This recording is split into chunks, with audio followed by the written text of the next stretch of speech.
This week, thousands of you from all over the world have logged in or traveled to be here. You are advocates, researchers and scientists, leaders in your community and government, health practitioners, economists, faith leaders. Normally divided by oceans and languages. But finally, after years apart, you are together. With old friends and colleagues, new partners, and soon-to-be collaborators. You are here to connect, learn, and grow. You are here to remember who and what we've missed in the past few years. Celebrate wins and plan for the future. You are here joined by the belief that everybody deserves access to family planning services and products. You are here because you believe another world is possible. A world where girls can go to school. Women and men can choose whether and when to have children. Where childbirth is safer for women and babies. Where couples have access to a range of contraceptive methods. Where rights and opportunities are not limited by gender. Where communities are resilient. A world where adolescents and youth have access to contraceptives. Where no one is left behind. When women are able to explore all their potentials. Where women and men can make informed choices. Where healthcare is a right, granted to all, not a privilege for the few. Where family planning is accessible to everyone, because without family planning, there is no universal healthcare. You are taking your seat at a table, making your mark the world around. Building a movement, a community. Growing a platform. Taking a journey that started in Uganda 13 years ago and will continue long after we head home from Thailand. Every day you use your skills and passion to innovate, collaborate, accelerate progress towards universal health coverage. Your advocacy is showing governments and communities the value of family planning. And you are holding them accountable for their commitments. You are getting supplies to clients and ensuring that they're met with high-quality care and counseling. You are building bridges, collaborating across sectors. Because you know that access to family planning is about much, much more. It's about education. It's about climate change. Gender equity, access to care. Achieving demographic dividend to power economic development. To me, family planning means life. There is always a method for each and every woman. They are happy family. Family planning to me means being able to make my own decisions regarding how I want to live. Family planning is everything. Together, we are creating the world that we want to see. The world where we want to live. A world we want future generations to inherit. A world in diversity we thrive. Another world is possible thanks to you. Another world is possible thanks to you. Thank you, thank you, thank you. Welcome to the 2022 International Conference on Family Planning in Pattaya, Thailand.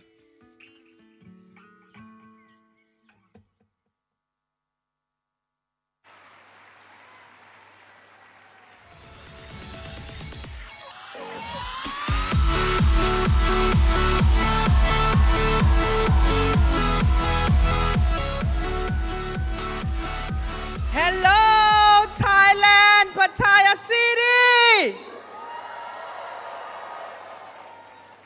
Hello, ISCFP community. Wow, we made it. After almost 4 years through a pandemic, we are here, we are reunited. Please give a big round of applause to all of you in this room.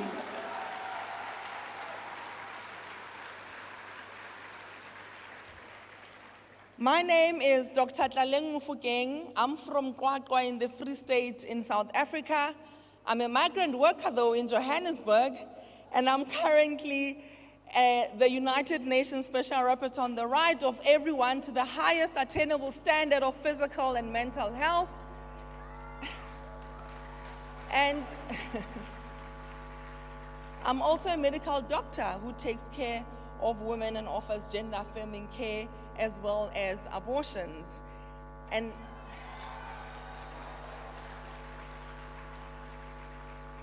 I am your host for this opening session of the ICFP 2022, and I want to explain to you before I start that incredible performance that we saw just now.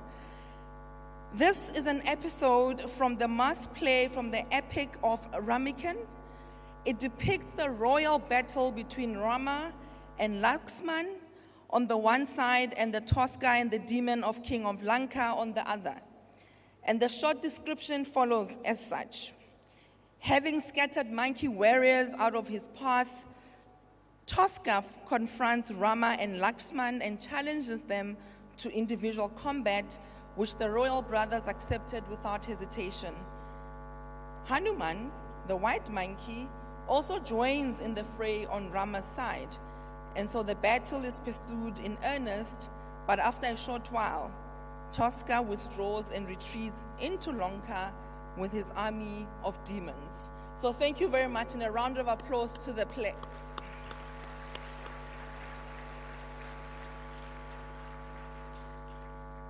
The International Conference on Family Planning's 2022 theme is Family Planning and Universal Health Coverage, Innovate, Collaborate, Accelerate.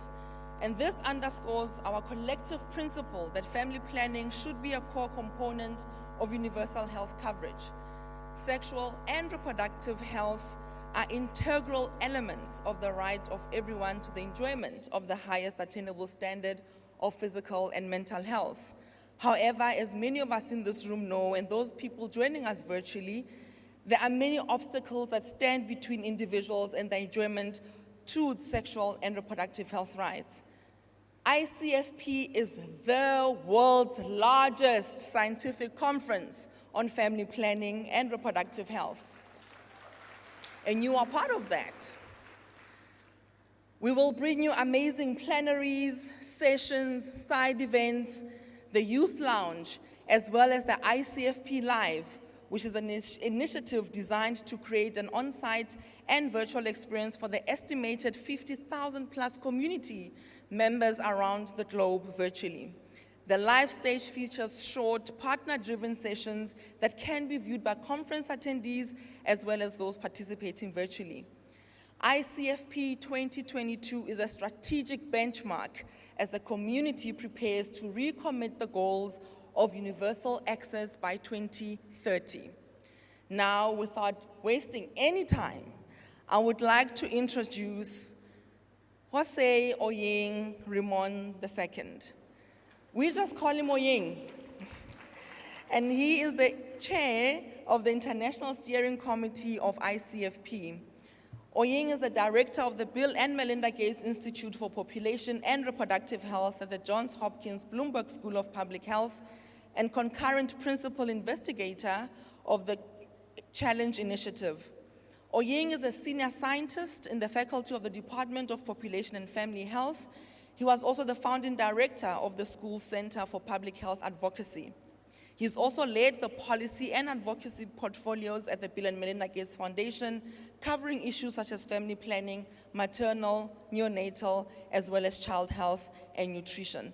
He's a co-author of multiple books, and as we affectionately know him as Oyeng, he's an internationally recognized leader in population and reproductive health and family planning. And for the family and the community of ICFP, I would like you to put a big round of applause for Oyeng, who has brought all of this together.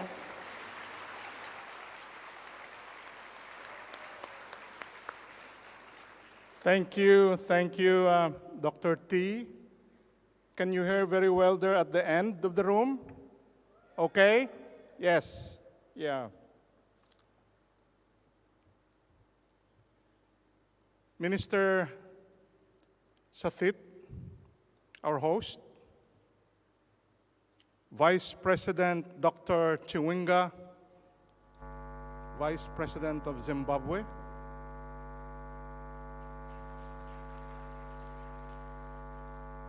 the head of UNFPA, Dr. Natalia Kanem, Dean Ellen McKinsey of the Bloomberg School of Public Health. Can't mention everybody, but at least I know some directly. Anita Zaidi, President of Gender Equality of the Bill and Melinda Gates Foundation. luminaries, and most of all the young people who are with us, the next generation of leaders.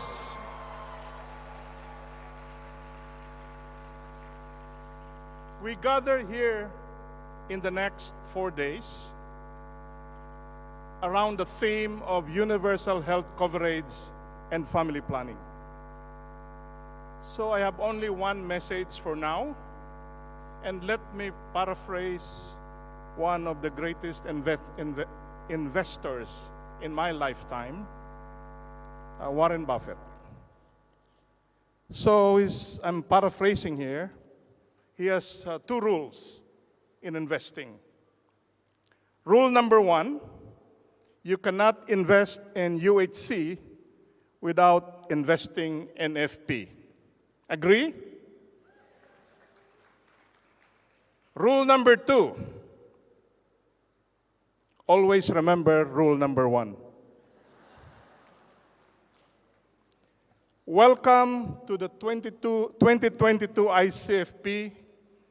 Welcome to Pattaya, all 3,500 of us, and countless more that I haven't counted who are joining us virtually from 125 countries worldwide.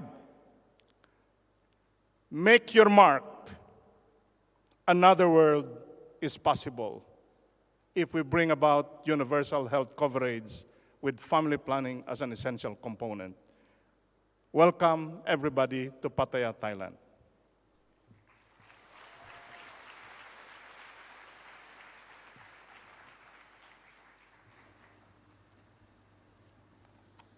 Thank you so much, Oying, for that. And right now, I would like to introduce His Excellency, Dr. Satith Pitutecha, who is the Minister in the Ministry of the Public Health in the Kingdom of Thailand. His Excellency has a track record of public service in the Kingdom of Thailand, holding various positions of leadership. Thank you very much and welcome.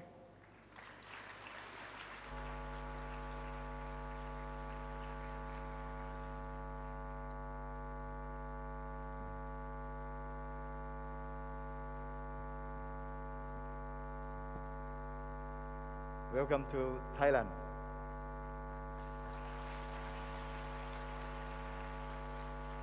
Excellency, distinguished guests, ladies and gentlemen, on behalf of the Royal Thai government, it is my pleasure to welcome all of you to the International Conference of Family Planning 2022 in the city of the Pattaya, Thailand. We are honored that Thailand is trusted by the Bill and Melinda Gates Institutes for Population and Reproductive Health, Johns Hopkins Bloomberg School of Public Health to co-host this important conference. Thailand has seen the significance of the family planning policy and has been continuously implementing in the policy since 1970. Our efforts result in 2 key achievements. Firstly, the promotion of the contraceptive use has increased. The contraceptive prevalence rate amongst women from 15% to 71% in 2019.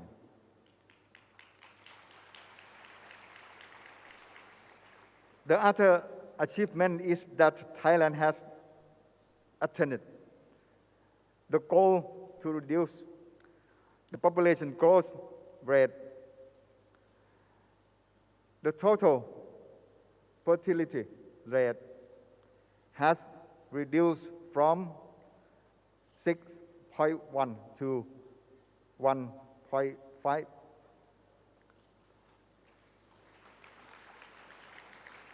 The other success factor includes the promotion of reproductive health service as every government hospital. The accessibility of family planning service under the Universal Health Coverage Scheme, and the proactive approach of service to increase the accessibility to the high-risk and vulnerable population. The other important factor is the role of Thailand's village health volunteer, who plays critical function in providing knowledge on family planning to people at the community level. They are now still key person who protects Thai people from COVID-19 by providing knowledge of the people on how to protect themselves and monitor the people from this disease. The outbreaks of COVID-19 also leads the development of new approach to access family planning activity.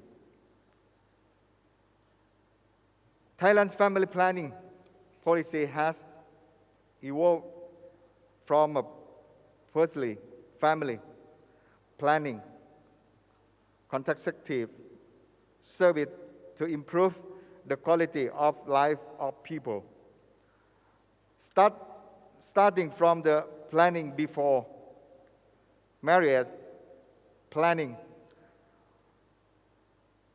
for preconception, maternal and child health care, and adolescents, to the working age and elderly health care. This will ultimately result in the healthy population, which is a key foundation of family, community, and global development. The objective of conference is to exchange knowledge, resolve best practice, and innovation, as well as to strengthen cooperation amongst network organizations at the international level from over 170 countries. This is a great opportunity for us to utilize the knowledge gained from the other country to plan for the next step in order to achieve the goal of the universal access to family planning system, service, and product. Lastly, I would like to encourage all of you to be active participants and be a critical part of this conference. To achieve the goal we hope for, with that, I would like to announce that the 6th International Conference on Family Planning, ICFP, is now officially open. Thank you very much.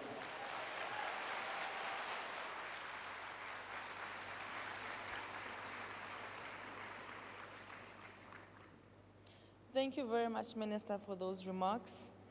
And I would now like to introduce and invite the Honorable Vice President and Minister of Health and Child Care, Dr. Constantino Chiwenga from the Republic of Zimbabwe, to deliver his remarks.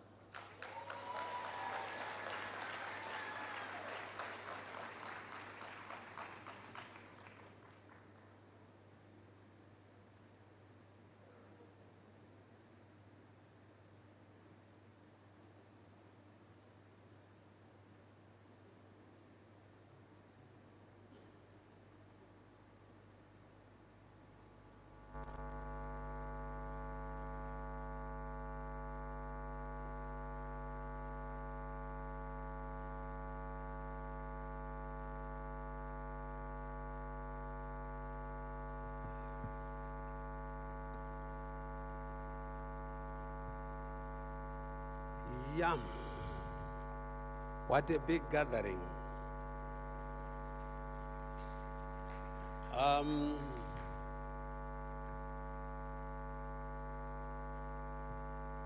Event coordinator, chairperson of this big gathering, and which has not been meeting since the past 4 years because of the pandemic. The UNFP representative here, and all protocols observed. We have come to this beautiful town of Pattaya, seat of Pattaya in Thailand, with one aim, that is of looking after our children, girls, and women. This conference, at the end of the day, every one of us who is here must carry home a message that no more should there be child marriages.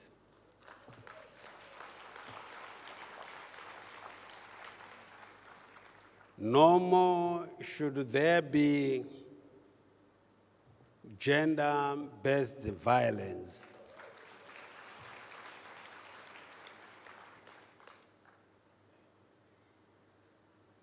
And no more should there be any death recorded whilst one is giving birth.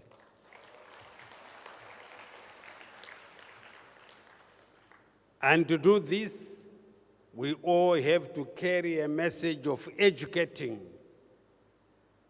our people throughout the world, the communities where we are going to be working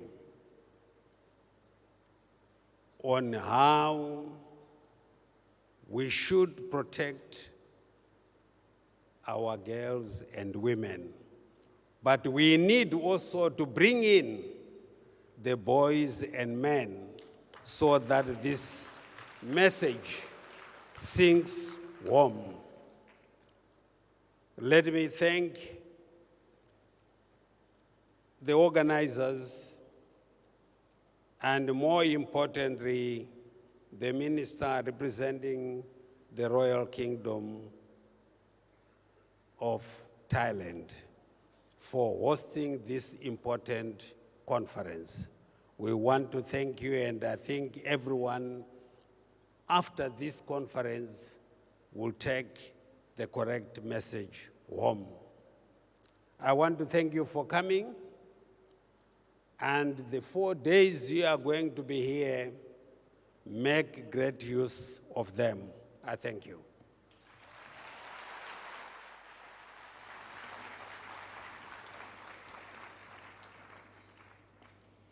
Thank you very much, Vice President, for those remarks. And now I would like to call on Professor Vitaya Titapant, who is the president of the Royal Thai College of Obstetricians and Gynecologists. The college, founded under the Medical Council of Thailand, oversees postgraduate training and provides continuing professional development programs in obstetrics and gynecology, as well as related areas. Professor Vitaya Titapant works with the Council to improve healthcare for women in Thailand and also encourage and support affiliated institutions to advance science and medical practice. And his most recent publication, which I've read, and I also urge you to do the same, looks at a randomized controlled trial of the effect of music during cesarean sections and the early postpartum period on breastfeeding rates. Thank you so much and welcome.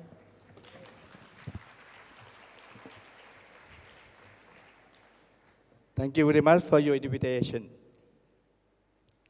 On behalf of the Royal College of Thai obstetrician and gynecologists, I have very pleasure to be part of this meeting. Royal College of Thailand concerned about the producing the gynecologists and also to set the standard of treatment and care of the women's health. We also have the collaboration with Ministry of Health and also the private sector to deal with the women's health care. And one of the very important issue is that family planning. We have done many great success in family planning to decrease the birth rate that can be lower and lower every year. Until now, we have the opposite action to be done, is that we have to raise the people, to raise the birth rate to be more, because too much success from family planning to decrease the birth rate. And now we are facing with the problem of low birth rate and low rate of birth.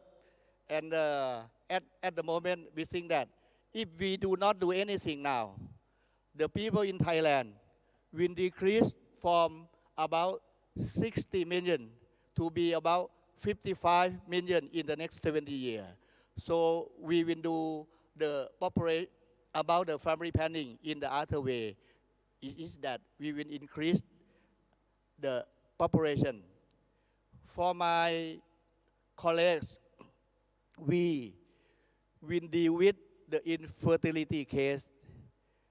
This year, we start to manage the case of infertility and hope that we can increase the number of our people. It's very good opportunity that Thailand can organize the meeting with the ICFP for this meeting.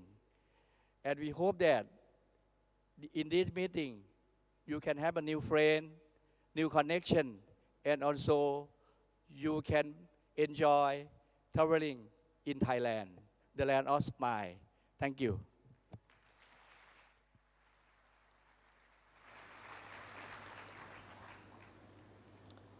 Thank you very much for those interventions. And now I would like to call on stage Dr. Natalia Kanem, which many of us know in this room. Dr. Natalia Kanem is the Executive Director of the United Nations Populations Fund, UNFPA, which is the United Nations Sexual and Reproductive Health and Rights Agency.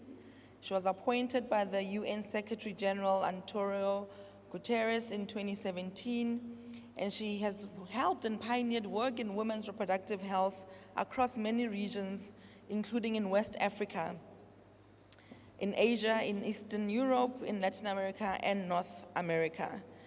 And she was listed on the 2019 Gender Equality Top 100 list, and she is recognized for her leadership in advocating for rights and choices of women and girls, and as one of the most influential people in influencing global policy on sexual and reproductive health. And I will have you know that under her leadership, UNFPA is soon launching what I think is the best strategy in the history of the UNFPA, with very clear articulations on human rights and the right to health. So, Dr. Kanem. Thank you. Thank you, my magnificent sister, Dr. T. Excellencies, distinguished delegates, leaders of civil society, dear young people, dear colleagues, dear friends. Today, we mark the opening of the 2022 International Conference on Family Planning. We come together with a shared conviction. Every woman, every girl, indeed everyone, everywhere, must have the liberty to exercise their fundamental right to decide whether, when, and with whom to bear children. And it is an auspicious moment to hold this conversation. Tomorrow, the world population clock turns to 8 billion, a historic milestone for humanity. And at its core, 8 billion is a success story. It is a story of people living longer and healthier lives, a story of more resilient and effective healthcare systems, of more women and babies surviving childbirth, of the demographic dividend reaped by investing in young people and in family planning. The global population landscape has changed in other ways too. Rapid population increases, declining fertility, migration, urbanization, all of these are reshaping societies. The number of people forced from their homes due to conflict, violence, human rights violations, and climate shocks, shamefully, is at an all-time high. In the face of all these challenges, the health, the resilience, the very survival of all 8 billion of us will depend upon the right of everyone. And I do speak of humanity in all our full, beautiful diversity, the right to make an informed choice, to claim their body right, and forge their own future. Yet why is it that everywhere we witness women and girls' fundamental right to control their own body being stripped away? Rampant inequalities mean far too many people are being left behind socially and economically because of racism, because of homophobia, sexism, discrimination based on ability, ethnicity, location, and so many other factors. As the Universal Declaration of Human Rights makes unequivocally clear, all human beings are born free and equal in dignity and rights. Therefore, the stakes could not be higher. When nearly half of all pregnancies in the world are unintended, amounting to 121 million pregnancies every year, that's a human rights crisis. When over 60% of those unintended pregnancies end up in abortion, nearly half of which are unsafe, that's a human rights crisis. When an estimated 257 million women and adolescent girls who want to avoid pregnancy are not using safe, modern methods of contraception, that's a human rights crisis too. And mind you, by the year 2030, this unmet need number is expected to climb to over 270 million. ICFP, that is something within your power to change. We can't allow ourselves to become overwhelmed by the magnitude of these numbers. Our quest is for solutions. And dear stalwarts of ICFP, the power to make that change is in your hands. Take a moment to imagine our precious 10-year-old girl when she was born in 2012. The world had just surpassed the 7 billion population mark. I picture her curious eyes, her bright, endearing smile. Why should she have to navigate her adolescence confused? Confused about changes in her body and coerced into dangers she cannot possibly understand. Shouldn't the messages she hears all around her help her to be safe and confident? Sorry to say, misinformation abounds about contraception, about her supposed duty to marry a man years older she doesn't even know, about menstruation, and so much more. Who will defend her from the travesty of giving birth way before her body is ready, before her mind is ready, before her spirit is ready? We must be the ones standing up for her. We're the ones doing everything we can to engage her parents, her religious and community leaders, her governments, and she herself, to protect her hopes and her own desires, to let her know that her needs matter. We want to see her nurtured, protected, emerging into self-assured adulthood. The future we envision for this 10-year-old girl is the picture of Sustainable Development Goals 3, 4, and 5 come to life. She's at school learning. She's honoring the truth about her body as she matures. She has agency within her family to stay in school and delay marriage. Picture her entering a clean, well-equipped, welcoming clinic with the ability to choose from a range of contraceptive methods once she becomes an adolescent. She decides. She decides what's best for her if and when she's ready. Imagine she has a father, brothers, and teachers who see her potential and respect her choices, her choice to be a partner, her choice to choose contraceptives, her choice to time her reproductive life when right for her. See her leading in her community, independent, self-sufficient, living life on her own terms. See her rise. And in this age of 8 billion, let us dare to imagine, to innovate, to create that world.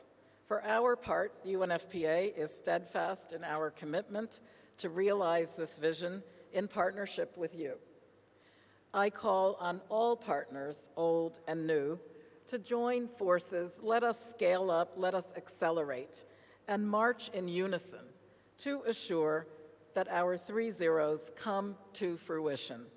0 unmet need for family planning, 0 preventable maternal deaths, and most of them are, and of course, 0 gender-based violence and harmful practices in all forms, including child marriage and female genital mutilation. And let us do this by harnessing quality data, which zeroes in to reach those most furthest behind. Rights and choices are the foundation of sexual and reproductive health and rights. For UNFPA, the notion encompasses diverse fertility aspirations, along with issues of bodily autonomy, of body right.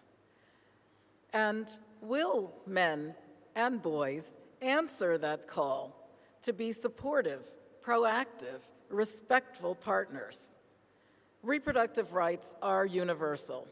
UNFPA upholds the rights of those who have difficulty because of infertility or difficulty carrying a pregnancy to term.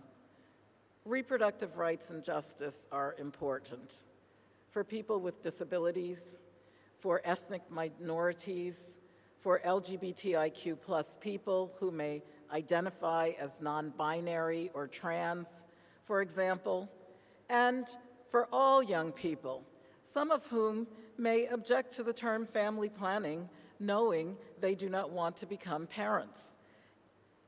It is for everyone whose needs have been overlooked to be recognized.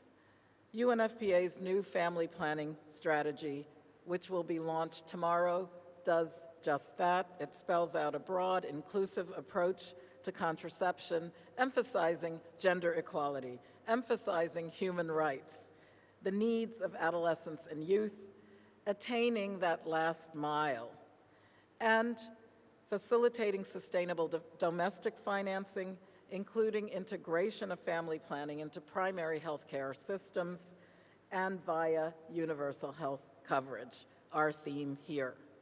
The UNFPA Supplies Partnership works with governments to bring about that shift from funding to financing. A couple examples just quickly. In Kenya, a public-private partnership is deploying a mobile application to assure that family planning commodities and other essential medications reach that last mile. And in Ghana, UNFPA worked with young people to design Wawa Aba, a crowdsourced digital platform allowing young people to easily locate sexual and reproductive health services, life-saving during the COVID pandemic. And here in Thailand, cooperating with government on safe births for all. Innovations in partnership, that's the key. So allow me to close recalling the words of the indomitable Dr. Nafis Sadiq, former UNFPA Executive Director and architect of the International Conference on Population Development Program of Action in 1994. Dr. Nafis said, "The first mark of respect for women is support for their reproductive rights. Reproductive rights involve more than the right to reproduce. They involve support for women in activities other than reproduction. In fact, liberating women from a system of values which insists that reproduction is their only function." In 2024, which will be the 30th anniversary of Cairo, just a short 2 years away, as we march on to that ICPD 30 mark, I am confident that this community is fit to accomplish the aims Dr. Sadiq set out for us in Cairo, and now with 8 billion inhabitants of planet Earth. In this historic moment, we rewrite history's next chapter. Turning the number 8 on its side, it becomes the symbol for infinity. For women and girls, let this new chapter of 8 billion represent a world of infinite possibilities. Together, let us make it so.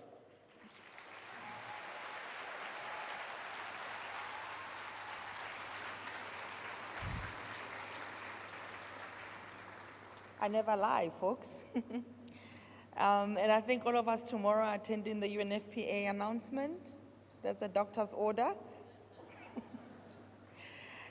Next, I would like to introduce a video message by Dr. Tedros Ghebreyesus, who's the current Director General of WHO.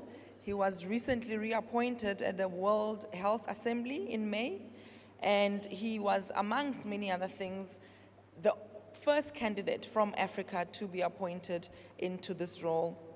And after taking office, Dr. Tedros has initiated the most significant transformation in the organization's history, which has generated a wide range of achievements. We will now hear the video message from Dr. Tedros.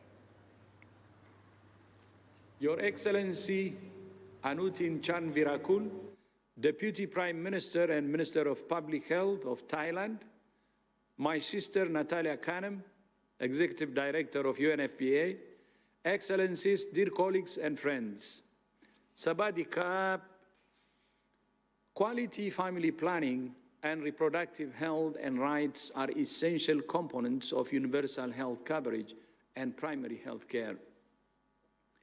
Family planning is also key to many development aims, including education, food security, economic prosperity, and even climate change. WHO is working around the world to support countries with family planning programs, including supporting 96 countries to update their national clinical practice guidelines. We're also providing technical assistance and working with underserved communities in low and lower middle income countries, including some with ongoing conflicts. We look forward to discussing key opportunities and challenges over the next few days including self-care, implementation, research, and the updated Global Handbook for Family Planning Providers. We also hope this meeting will be an opportunity to leverage country-based expertise and experience through South-South learning exchange. WHO looks forward to announcing our commitment to Family Planning 2030, which include sharing new evidence and providing training and mentorship. We remain committed to working with you all to expand access to services for family planning and reproductive health, and to building a healthier, safer, and fairer world. I thank you. Kom Krab.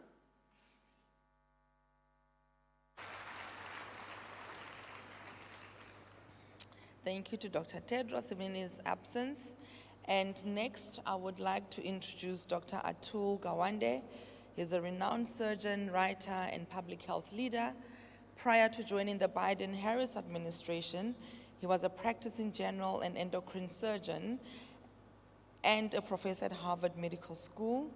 He also co-founded CIC Health, a public benefit corporation supporting pandemic response operations nationally. He's also served as a member of the Biden Transition COVID-19 Advisory Board. In addition, Atul is a longtime staff writer for the New Yorker magazine and has written 4 New York Times best-selling books. Thank you and welcome, Atul.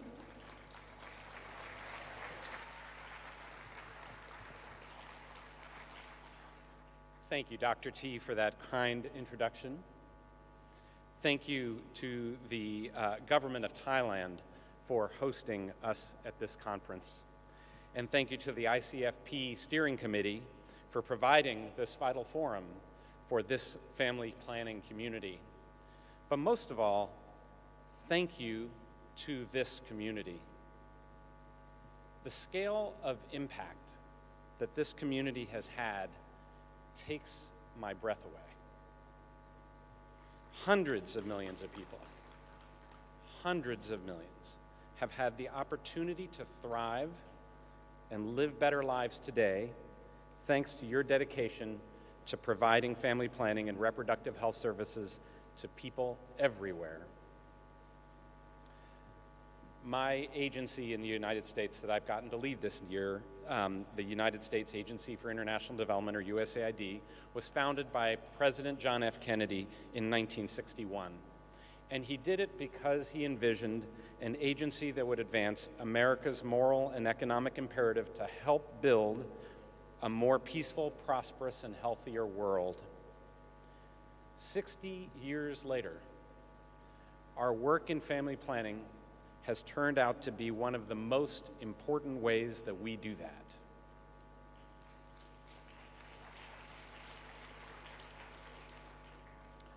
The United States is proud to be the world's largest bilateral donor of family planning assistance.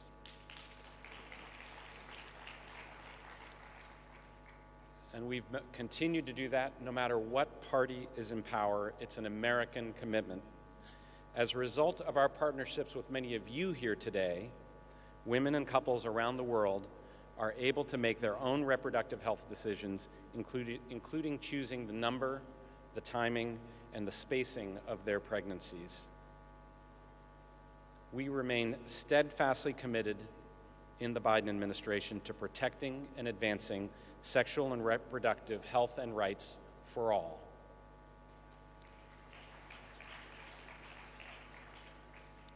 A cornerstone of those rights is access to contraception and having the agency to choose whether to use it. Those rights save lives, and they enable economic freedom and development too. I've been lucky to have a long career now in surgery, in journalism, and in public health. And at the center of my work for the last 2.5 decades and of our work at USAID has been a commitment to health equity. To me, health equity means that the discoveries we've made in the last century in medicine and public health that have allowed us to live nearly double the human lifespan that our forebearers had, to where now we have an 80-plus life year expectancy if you can access the essential capabilities of medicine and public health, well, that cannot be just a privilege of the few. And among those essential capabilities that we need to bring to everyone, and bring to everyone everywhere, is access to quality reproductive health care. Everything we know about how the world develops tells us that people and societies prosper when women have the ability to more fully participate in their societies and their economies. And voluntary family planning and access to contraception sit at the center of that freedom. For all of our progress, and we have a lot to celebrate, this room deserves the credit, but we recognize the gaps remain wide, and they are in fact getting wider. This has not gotten enough attention. During the last 2.5 years of the pandemic, the world has experienced its first reduction in global life expectancy in a century. Year after year, over decades, the survival of children and the survival of women have advanced until now, and we're not talking about it enough. We have set a goal to achieve universal access to sexual and reproductive health services by 2030. But the pandemic's disruptions of families, of schools, economies, and health systems have sent us backwards. It's reversed years of progress. And in order to recover, we have 3 things that we must do. We must focus on strengthening local capacities, priorities, and voices in our work in order to advance SRHR and access to family planning. I was just recently in Ghana, and I got to see what that really means. What I saw was a place where partners have come together to support the government to assure that community health workers are salaried, not volunteers, that they are fully trained as nurses and midwives, and that our USAID funding, we have helped provide the resources that they need. And that has meant that they could be the people in the community who address malaria, who address safe childbirth, who address vaccination, and meet people's family planning needs. Then I saw an example of our USAID local NGO partner, Total Family Health, which has extended training in family planning to enable workplaces, markets, and hair salons to counsel people on the same subjects as well. That included getting to visit in Accra a place called Tina's Place, a hair salon, where I saw beauticians teach clients about their bodies, about their rights, and to connect them to the pharmacies and clinics that can provide access to the services that they need. The second part of our task to recover is we must embrace young people as key drivers of change and as equal partners. Because today, thank you. Because today, adolescent girls and young women between the ages of 10 to 19 number almost 1 billion people of that 8 million people that Dr. Khanum mentioned. Third, in order to recover the losses, we must embrace gender transformative approaches, meaning approaches that engage entire communities, including boys and men, to challenge the root causes of gender inequality.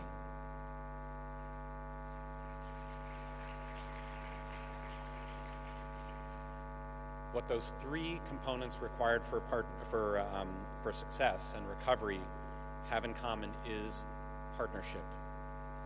President Kennedy once said, "Partnership is not a posture, but a process, a continuing process that grows stronger each year as we devote ourselves to common tasks." As a global community, we cannot achieve our goals for sustainable development, including universal health coverage, unless all people have control over their bodies and their futures. And that will only happen through partnership, through devoting ourselves to these common tasks. I am committed to working with you to improve global health outcomes, including advancing sexual and reproductive health and rights, and the empowerment of women and girls in the work we do in global health at USAID.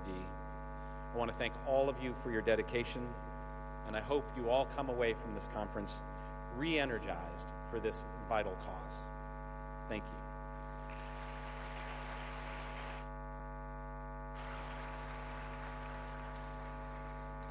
Thank you so much, Atul. And just want to say that you are currently the Assistant Administrator for Global Health at USAID. So thank you for those remarks.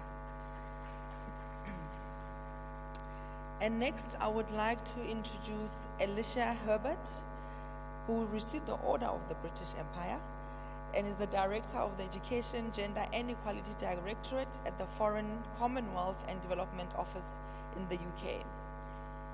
She is also the Education and Gender and Education Directorate Special Envoy for Gender Equality and Head of Abercrombie House. She has over 20 years' experience in international development, and prior to joining international development, she worked with a range of organizations, including the World Bank and Policy Study Institute. And she was previously working in Mozambique as well as Africa and Asia. Thank you so much.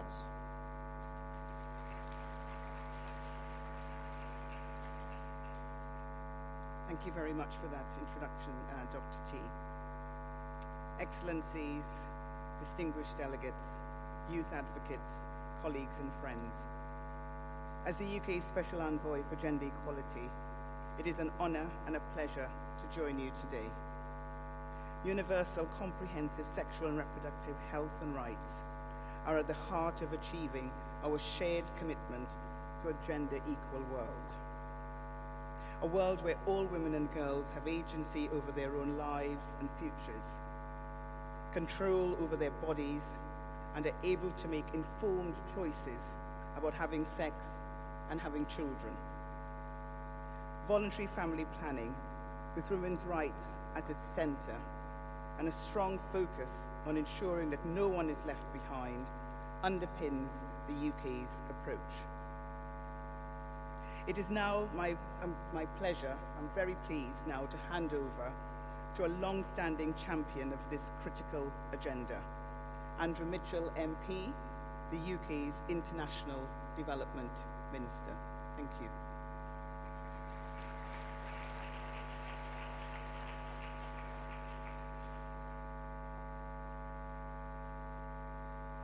Ten years ago, I was privileged to welcome you to London for our first Global Family Planning Summit.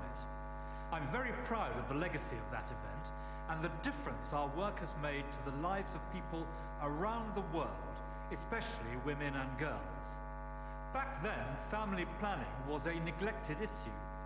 Today, a thriving global family planning movement is transforming lives for the better. Over the last 10 years, 87 million more women and girls in the world's poorest countries have gained choice and control over if, whether and when to have children. Progress made possible by the tireless commitment of leaders, activists, organizations and partners gathered here today. To help ensure that work continues, I am pleased to confirm new UK government funding to the Global Family Partnership, FP 2030. It will support the important shift to a more inclusive, country-led and country-owned family planning movement. In the last 10 years, the global health community has also made huge strides in demonstrating the fundamental connection between family planning and universal health coverage. We cannot achieve one without the other. In 2019, the UK joined partners from across the globe to commit to achieving universal health coverage by 2030, to ensure that all people can access quality, and affordable essential health services. Voluntary family planning must be part of those essential services. Indeed, it is one of the best investments a country can make in its future, and it remains one of the key measures against which we assess our progress towards universal health coverage. The UK government is also committed to help global efforts to end the preventable deaths of mothers, babies and children by 2030. Family planning is essential to achieving that goal. Ultimately, ending preventable deaths requires strong primary health care, sexual and reproductive health and rights, and a tireless focus on promoting rights and equity in all we do. The UK has been working with a number of you, including the Global Financing Facility and the UNFPA Supplies Partnership, to provide practical support to governments to integrate family planning into their health systems. Together, we have made progress over the last decade, but recent UN analysis has revealed a staggering backsliding amongst women's, children's, and adolescents' health as a result of the pandemic and various conflicts around the world. It means that today a woman in sub-Saharan Africa is around 130 times more likely to die in pregnancy or childbirth than a woman in Europe or North America. We also face an emboldened anti-rights movement, which is better networked and better resourced than ever before. Precarious gains in universal health coverage and on sexual and reproductive health and rights hang in the balance, which is why it is so important that we come together and redouble our efforts on rights-based access to family planning and delivering universal health coverage. Working together, we must prioritise primary health care that puts women's rights and choice at its centre and help those left furthest behind. The UK will continue to do all we can to ensure women and girls, in all their diversity, can exercise their rights, enjoy their freedoms, and achieve their potential. I wish you all a successful and inspiring conference. Thank you.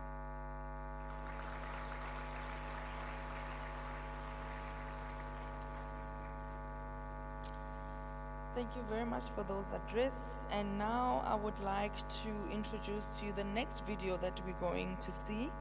And the video is from the Canadian Minister, the Honorable Harjit Sajjan, the Minister of International Development and Minister responsible for the Pacific Economic Development Agency of Canada. I'm very sorry I could not be there with you in person today, but I'm extremely happy for the chance to share how and why family planning is a key global health priority supported by the Government of Canada. Sexual and reproductive health and rights are the foundation of a fair and equal world for women and girls. No woman should be forced to carry an unwanted pregnancy to term. No woman should die because of pregnancy or childbirth. And every woman, everywhere, should have autonomy over their body. Now, despite a global rise in opposition to these very basic facts, we have seen progress. As Minister of International Development, I see the important work our partners are doing on the ground. In Zambia, a grade 12 student was expelled from her school because it was discovered that she had a legal abortion. The school said that the student would be a bad influence on her classmates, but partners active in a Canadian-supported project mobilized and engaged the District Education Board, and the authorities readmitted her into the school, where she will now sit for her final exam this month. But even with this success story, there is still so much work to be done. Every woman and girl should have the right to safe, legal abortion, maternal and obstetric health care, comprehensive sexuality education, and contraception. And Canada is proud of our 10-year pledge to improve the health and rights of women and children around the world. In 2019, we committed to raising our global health funding to $1.4 billion Canadian per year by 2023, with $700 million annually for the comprehensive SRHR. This is in line with our feminist international assistance policy.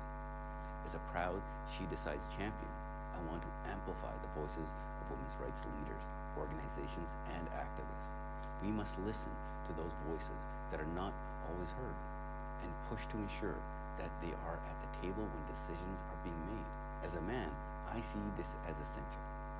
Men have a crucial role to play in supporting efforts towards gender equality and bodily autonomy.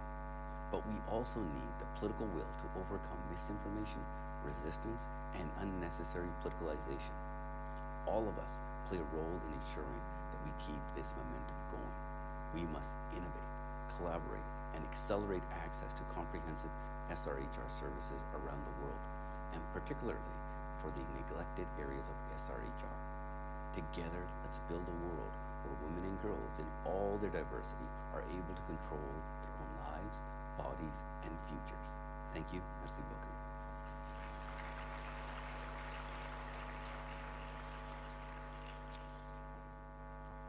Thank you so much. And now I would like to invite onto stage the State Secretary in the Ministry of Foreign Affairs of Norway, Ms. Bjørk Sandkjær.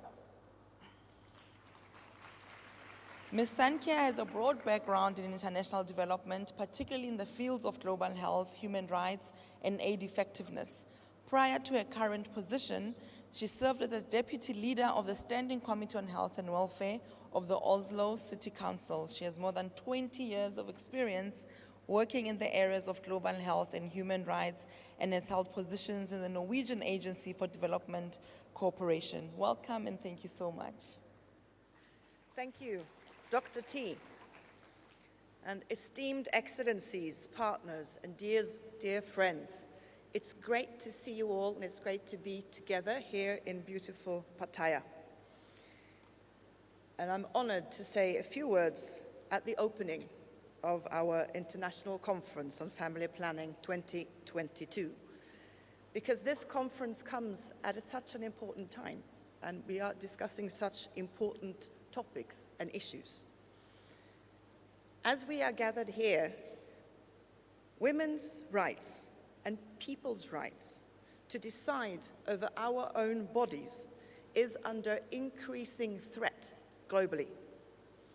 It's so hard to understand why sexual and reproductive health and rights is seen as controversial, when it is so obviously essential for the health and well-being of all.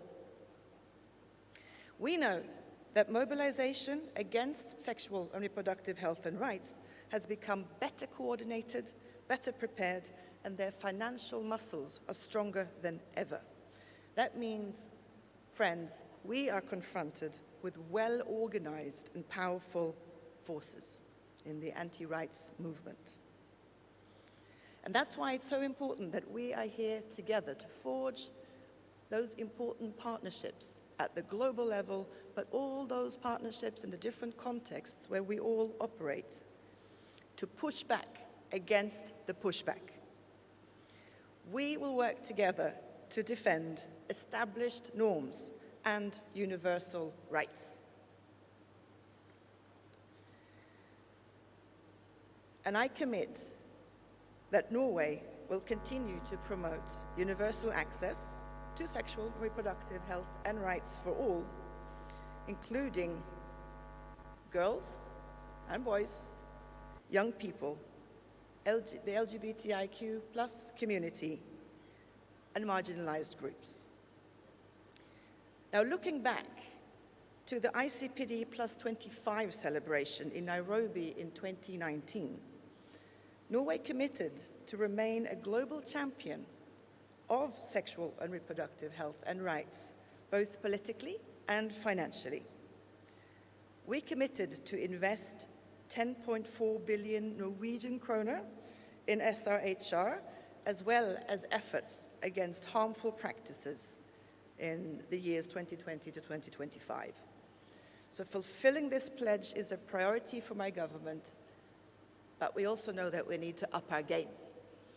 Faced with the anti-rights movement and faced with the triple crisis of the climate crisis, the consequences of the COVID-19 pandemic, as well as war and conflict, we are backsliding, and we have an even more important and large task ahead of us. So I'm pleased to announce that we have increased our core support to UNFPA, as well as to the UNFPA Supplies Partnership, and that we will continue to support and provide new financial contributions to our partners in civil society for the coming years. Norway commits to strengthening access to comprehensive sexuality education, to safe abortion, and to promote the right to freely define one's own sexuality, and to be free of discrimination, regardless of sexual orientation, gender identity, or gender expression.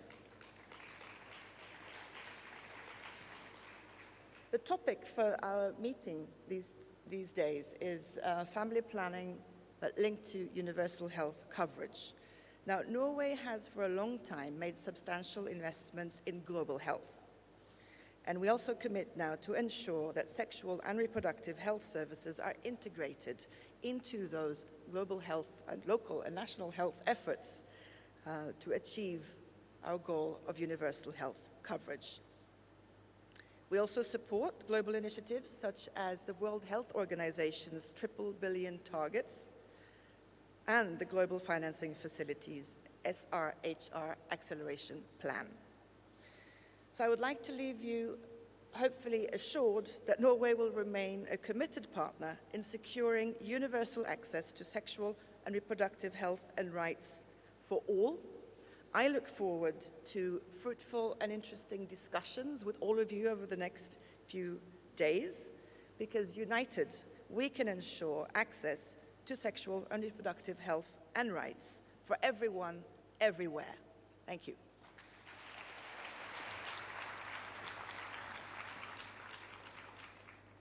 Thank you so much for those remarks. It's a tough time in the sexual and reproductive health sector at the moment with all of the pushback, and I think it is a good moment to reflect on how we can collectively protect all of these gains that we have made so far, and to hear from a young person who is energized, perhaps more than even I am at the moment. I'm an elder youth, you see. Not so young anymore. And to hear about the ideas and the vision for this future that we are all trying to collectively create. And I would like to introduce Reine Stephanie Chiambano, who's a youth leader from the Youth Think Tank Facilitator from Ouagadougou Partnership Coordination Unit. Reine is a 24-year-old sexual and reproductive health and rights activist from Burkina Faso.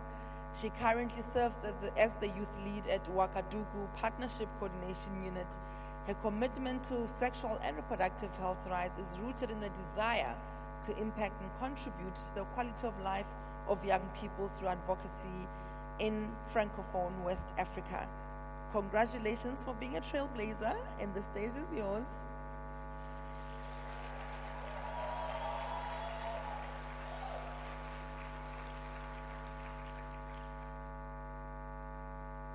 Monsieur le vice-premier ministre de la Thaïlande, ministre de la Santé publique du Royaume de Thaïlande, Mesdames et Messieurs les ministres de la Santé des différents pays représentés, chers représentants des organisations de développement, chers camarades jeunes, bonsoir.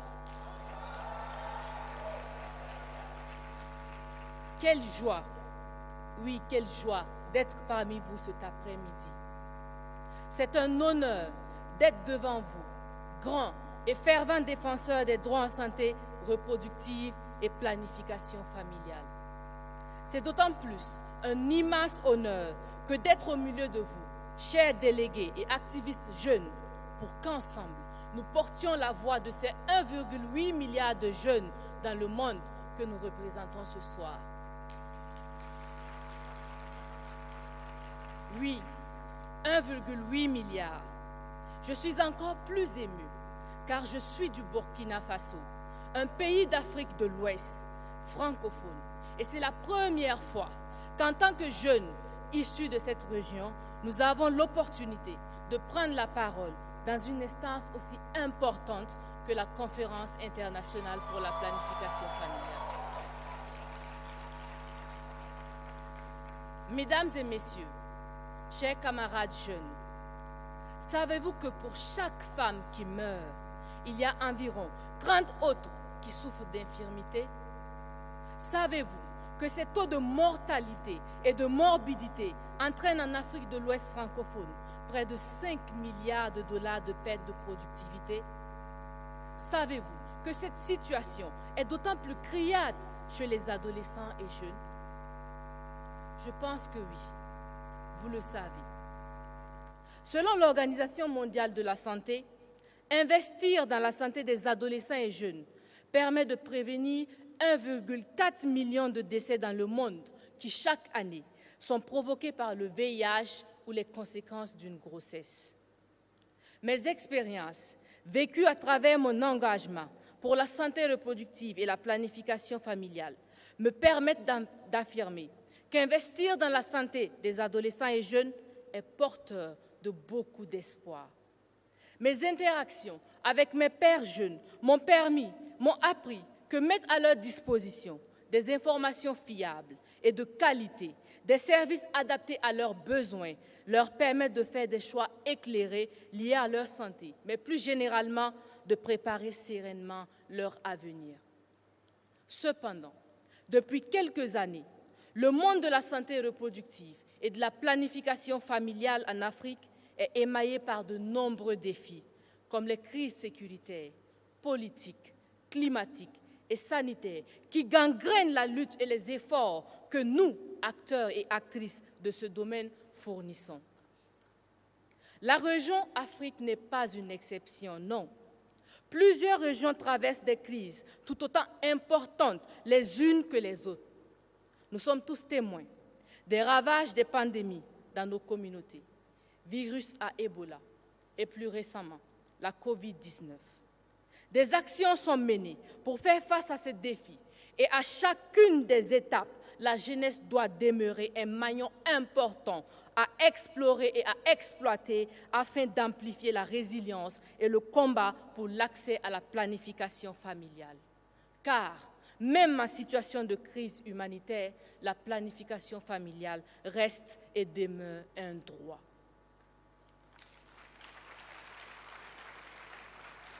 Chers camarades jeunes, mesdames et messieurs, en 2018, alors que nous célébrons la 5e conférence pour la planification familiale au pays des 1000 collines, rappelez-vous au Rwanda, l'évolution du monde nous invitait à investir pour des rétributions durables.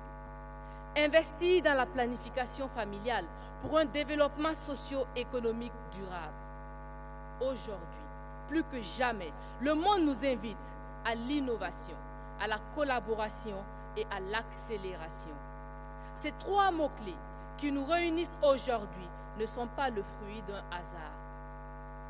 Nous devons innover en matière de planification familiale parce qu'il est plus que jamais nécessaire de créer un monde pour tous les âges.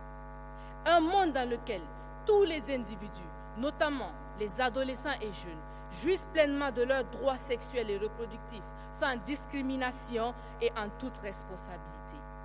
Un monde où même au dernier kilomètre, l'accès à la planification familiale pour tous ne s'érige pas en défi, mais plutôt en opportunité. Un monde où les services sont réadaptés en tenant compte des besoins spécifiques des adolescents et jeunes, de l'évolution de la planète, en exploitant de nouvelles technologies et en repensant nos stratégies.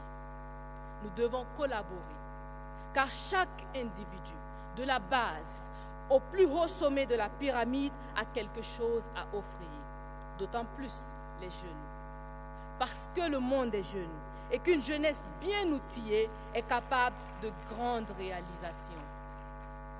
Collaborer pour briser les tabous, les normes sociales réfractaires à la promotion de la planification familiale et ainsi changer de paradigme. Enfin, nous devons accélérer.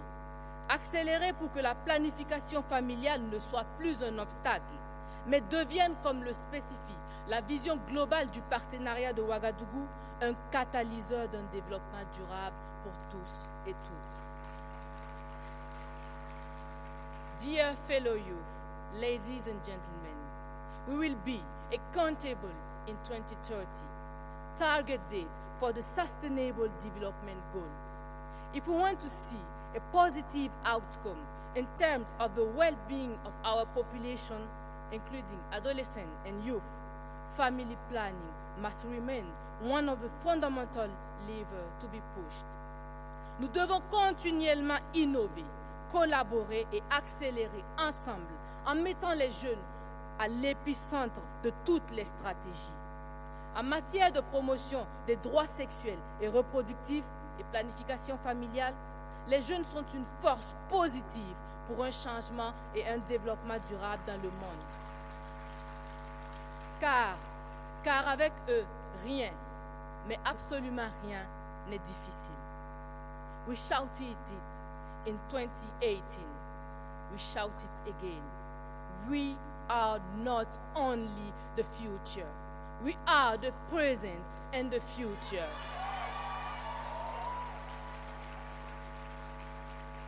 Michelle Obama disait ceci: il n'y a aucune limite à ce que nous pouvons accomplir en tant que femmes. J'aimerais la paraphraser ce soir en disant qu'il n'y a aucune limite à ce que nous pouvons accomplir en tant que jeunes.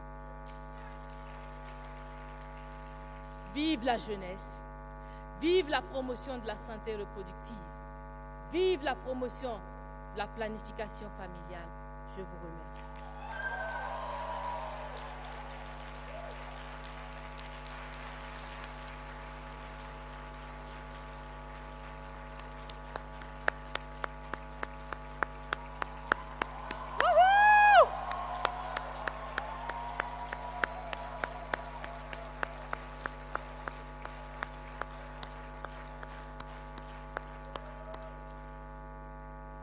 Wow, thank you so much for that energy and for the charge and command to action. And now I would like to introduce to you a video message from Melinda French Gates, who's the co-chair and board member of the Bill and Melinda Gates Foundation. She's a philanthropist, businesswoman, and a global advocate for women and girls. And as co-chair of the Bill and Melinda Gates Foundation, Melinda shapes and approves the organization's strategies and overall direction, reviewing results, and works with grantees and partners to further the foundation's goal of improving equity in the United States and around the world. Through her work at the foundation over more than 2 decades, Melinda has first-hand experience that empowering women and girls can transform the health and prosperity of families, communities, and societies. Her work has led her to focus increasingly on gender equity as a lever for change. In 2015, Melinda founded Pivotal Ventures, which seeks to pace and accelerate social progress in the United States. She's also the author of the best-selling book, The Moment of Lift. And I now invite you to watch the video remarks of Melinda French Gates. Hello, everyone. Since the family planning community last gathered at ICFP in Kigali 4 years ago, the world has changed in so many ways. The global pandemic disrupted health systems all over the world, putting women's health care on the back burner once again. But this community stepped up. You pushed for family planning to be considered an essential service during lockdowns. You pushed for women and girls to be able to consult with medical professionals through their mobile phones, and for contraceptives to be delivered no matter what. Despite these heroic efforts, millions of women lost access to family planning services during the pandemic. Government and donor funding for family planning has suffered, and that's only part of the story. We've also been watching women's rights get rolled back from Afghanistan to the United States. And data shows we're at least 3 generations away from the world achieving gender equality. This is what happens when decisions are made for women instead of by them. Despite decades of progress, men still control most governments, businesses, and even families. I've thought a lot about what it will take for women of all backgrounds to have power, real power, not just a seat at the table, but also the ability to make decisions, control resources, and shape perspectives at that table, whether it's at a boardroom table or a kitchen table. In many ways, contraceptives are the foundation of women's power. They give women the ability to plan their families and to plan their futures.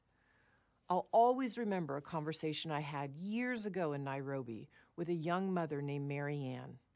She asked me, "Do you know why I use these contraceptives?" And then she held up her baby girl and she said, "Because I want to bring every good thing to this child before I have another." Contraceptives let women be who they want to be, a mother of one or a mother of none, or even a mother of 5, a student, an entrepreneur, an elected official. By spacing their pregnancies as they see fit, mothers like Marianne have a much better chance to give each of their children a healthy life, and that benefits everyone. That's why the Gates Foundation has invested in family planning and other women's health issues from our very earliest days. It's a simple way to profoundly improve individual lives. But it's also key to achieving any of the goals the world's nations have set together, from ending poverty to improving global health. So at our foundation, we've made it a top priority to invest in women's health and to lift up women and girls. Because when contraceptives allow a woman like Mary Ann to make her own choices, earn her own money, and provide a good future for her child, then the society around her improves too. To tell us more, I'm honored to introduce someone who's been on the front lines of this work, first as a physician and now as president of our foundation's new Gender Equality Division. Please welcome a true champion for women and girls, my friend and colleague, Anita Zaidi.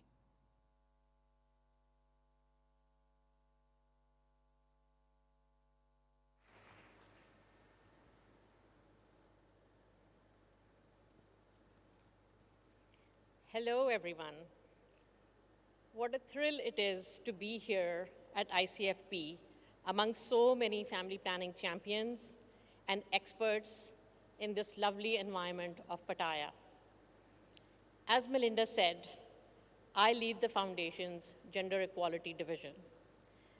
Our gender equality work is driven by the belief that a fairer future begins when women and girls have access to good health, economic opportunity, and a voice at all decision-making tables, what Melinda talks about as power. This future is only possible if women and girls can control their own bodies and their own lives. And family planning and the power to decide if, when, and how many children to have is central to that future. This is why, at the Gates Foundation, investments in women's health, and especially in family planning, are fundamental to our work. I have seen firsthand the power of family planning to transform lives and to advance gender equality. Recently, I was in my home country of Pakistan when I met a young woman in her 20s. She was a medical student, and she had joined a digital lending circle so she could pay for her medical school fees. She was so focused, and I was so impressed by her on her determination to complete her medical education and to not have children, even though she was enjoying good married life. And this is not a surprise. It's not a surprise that as women and girls, as girls and young women have access to educational opportunities and employment opportunities, that they also want to be able to plan their lives and their families. Investing in family planning is one of the biggest anti-poverty interventions that countries can make. Meeting the need for both contraception and for maternal, newborn, child care can actually save money. $600 million less would be spent if we did that rather than just maternal, newborn, child health care alone. Yet, we know that right now the pandemic has disrupted progress. We estimate that 218 million women and girls do not have access to family planning products and although they desire it.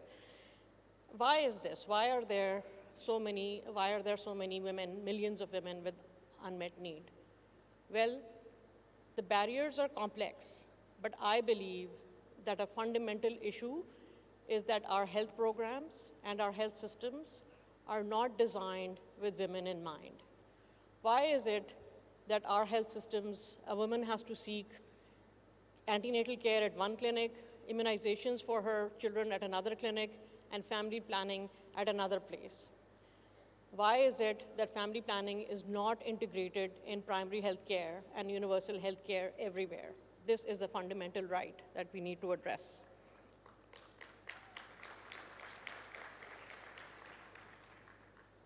Now, this is essential, but to close the gap of unmet family planning need, there are a few other issues that we need to focus on. One is prioritizing data, high-quality data that we can use to measure progress and to hold ourselves accountable. And we also need to invest in developing better family planning, better contraceptive products for women and girls that meet their needs. 40% of women in low and low-middle income countries start contraception, but stop it within the year of starting because it does not satisfy their needs. And so this, we feel, is a critical need to address for women. At the foundation, we believe that our best work is guided by the people we serve. Our family planning strategy is centered on meeting women's needs and their preferences and aspirations for the future. To support this, we have committed $1.4 billion over the next 5 years. And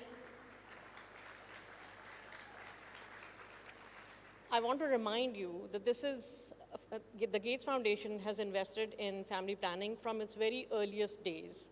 We have been committed to supporting women's needs, and this family planning commitment remains an extremely high priority for the foundation because we believe that this is fundamental to our shared development goals, and it is also fundamental to advancing gender equality.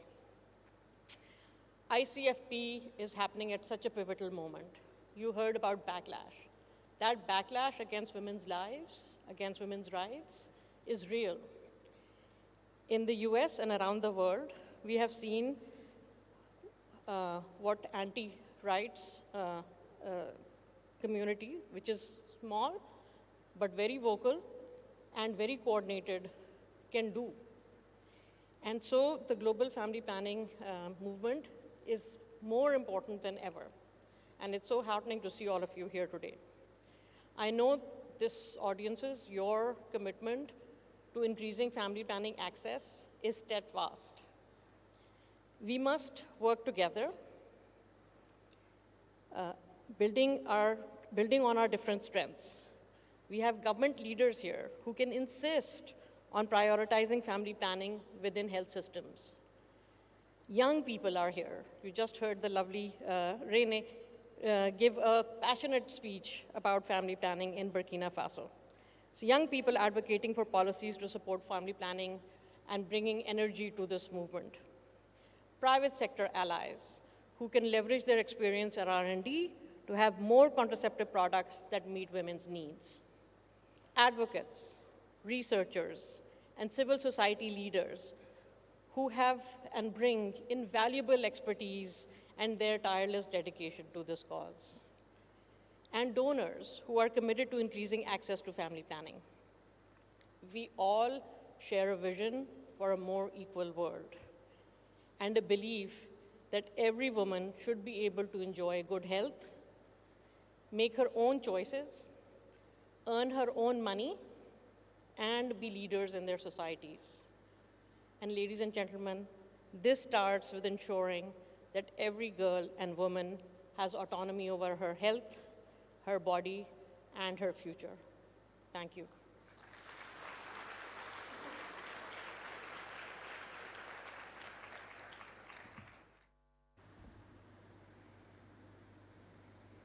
Thank you so much, Anita, for those remarks. And now I would like to introduce Ellen McKenzie, who is the Dean of the Johns Hopkins Bloomberg School of Public Health. McKenzie leads an organization that includes over 800 full-time faculty working in 60 countries and teaching in more than 2,900 students from 87 nations. That's a lot of responsibility. In 2018, McKenzie led the creation of the Bloomberg School's 5-year strategic plan that centered 5 main themes on education, science, partnerships, people, and advocacy, and to focus energy and resources that aim to shape not just the school's agenda, but the future of public health. McKenzie has spoken out forcefully against family separations in the US border, gender-based discrimination, and political interference in scientific research. It's a pleasure to have you, and over to you. Thank you so very much for that warm welcome and generous introduction. I'm thrilled to be in this beautiful country of Thailand and to be enjoying a vibrant Pattaya city. I offer my deepest, I offer my deepest thanks to our co-hosts and to our honorable guests. And I think the meeting is off to a great start. This is only my second time attending this conference, but once again, I am in awe. To have so many champions for family planning gathered together, both in person as well as online, is simply inspiring. You have come from more than 125 countries with bold ideas, bright minds, and brave hearts, and the world needs you more than ever before. When we look at the state of family planning today, there is so much progress to celebrate. As of 2020, WHO estimates that 850 million women have access to modern contraceptives. That is due to the extraordinary efforts of the people in this room, your colleagues around the world, and the pioneers who came before you. Through your work, you put life-saving, life-changing contraception into the hands of those who need it most. And yet, I know that you are restless to do more. Despite incredible advances, nearly half of all pregnancies worldwide are still unintended. You know better than anyone else why this is true. The barriers people face are tremendous: misinformation, lack of access, poverty, weak health systems, and opposition to reproductive rights. But we cannot let these barriers stand. This past year in the United States, we had a heartbreaking setback. Our Supreme Court struck down abortion protections. And while the news was devastating, I did remember what it was like to be at this conference in Rwanda in 2018. I remembered your determination and your courage. In dark moments, I always remind myself that the family planning community is not afraid of a challenge. Your tenacity has been never been clearer than in the past 3 years. When COVID-19 took hold, threatening to disrupt access and care, you were ready with bold thinking. You adapted quickly and smartly. You launched innovations like telehealth services. You worked with local pharmacies to distribute oral contraceptives, emergency contraception, and condoms. These efforts helped maintain steady rates of contraceptive use during the pandemic, despite the tremendous disruptions that were caused by the pandemic. I have seen your resilience and your creativity. I know you are ready to ensure that family planning is at the forefront of the global public health agenda for many years to come. I feel particularly optimistic when I think about our theme for this year, family planning and universal health coverage. Universal health coverage, as you all know, offers all people access to essential health services without financial hardship. And of course, health care would not be universal without access to family planning, which has such a profound impact on the well-being of individuals, families, and communities. And yes, integrating family planning into UHC in every country is an ambitious goal, but together we can work toward it. As we do, we are taking big steps toward creating the healthy, equitable world that we all want to live in. In fact, we don't have to go too far to see the power of integrated UHC and family planning. Thailand's family planning program has been making impressive strides for decades. A national population policy was adopted in 1971, and since then, contraceptive use among women has increased from 15% to over 70%. That's astounding progress.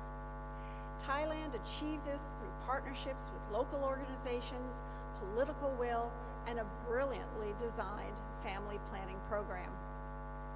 What's more, in 2002, Thailand committed to ensuring every Thai citizen has access to essential health services at all life stages. Of course, family planning is a core component of Thailand's UHC program. This has expanded access to contraception, which empowers women and girls to plan their futures. This conference is a wonderful opportunity to learn from our Thai hosts, and of course from all of you to learn from each other, including the remarkable young leaders we have here today. I am so proud of the tremendous impact of this event, as well as the broader impact that the Bloomberg School and other schools of public health are having on family planning. Our universities are preparing the next generation. I should correct that and say the present generation as well as the next generation of health leaders, many of whom are right in this room, as we've seen. One of the Gates Institute's flagship programs is 120 under 40. It provides awards to people doing significant and innovative work in family planning.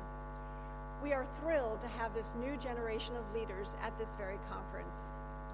Let me tell you two of their stories. Jacqueline Fonquo grew up in Cameroon. She and her childhood friend dreamed of practicing medicine. Tragically, her friend died when she was just 15 years old, the result of complications from delivering a baby. But Jackie went on to earn an MD and dedicate her career to advancing sexual and reproductive health.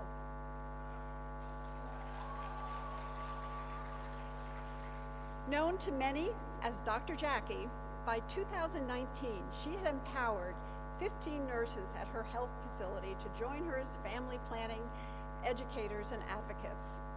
The facility increased the prevalence of postpartum family planning by 70%.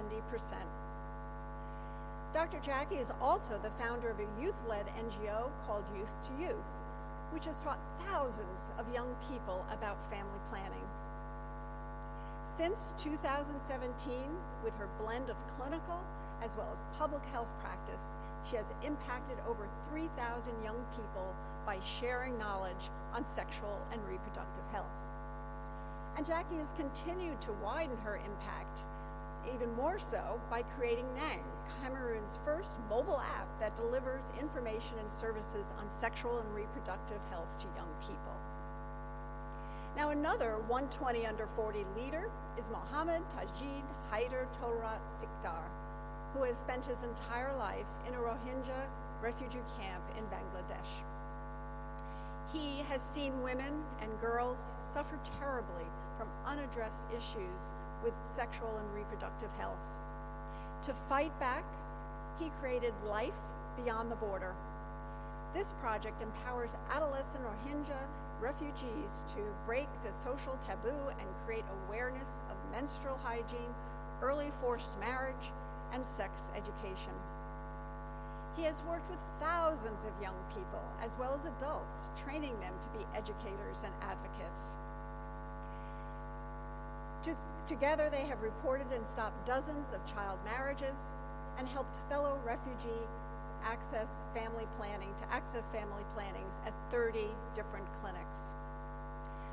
With his trademark enthusiasm and creativity, he has also established Y Coalition International, a youth-led peace-building organization. And for every person these two individuals have touched through their work, there are extraordinary ripple effects. And the same is true for everyone here in this room. You help give women and girls control over the most fundamental aspects of their lives.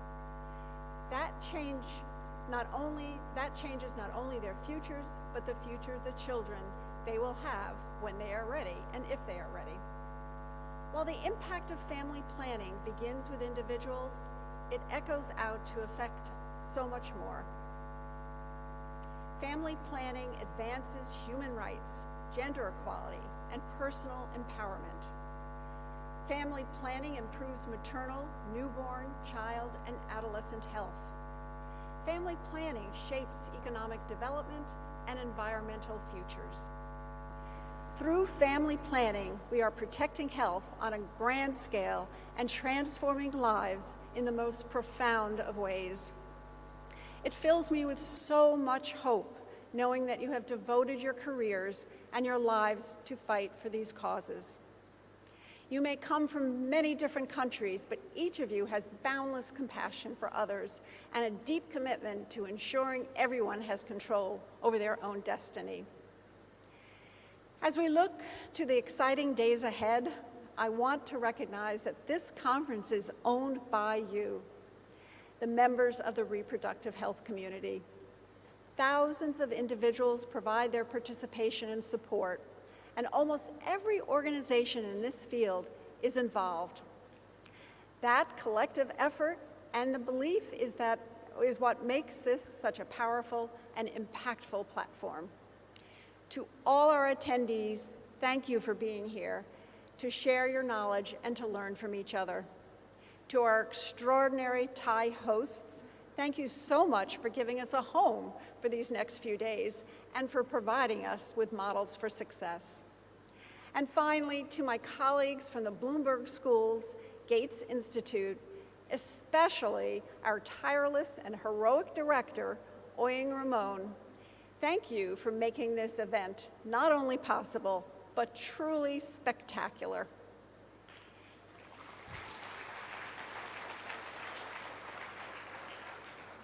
You are protecting health and saving lives, millions at a time, and I could not be more proud. Thank you.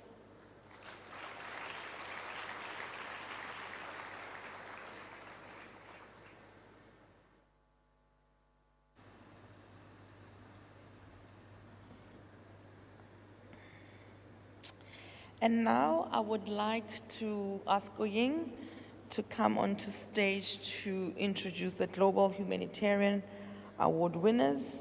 And thank you very much, Mackenzie, for those remarks.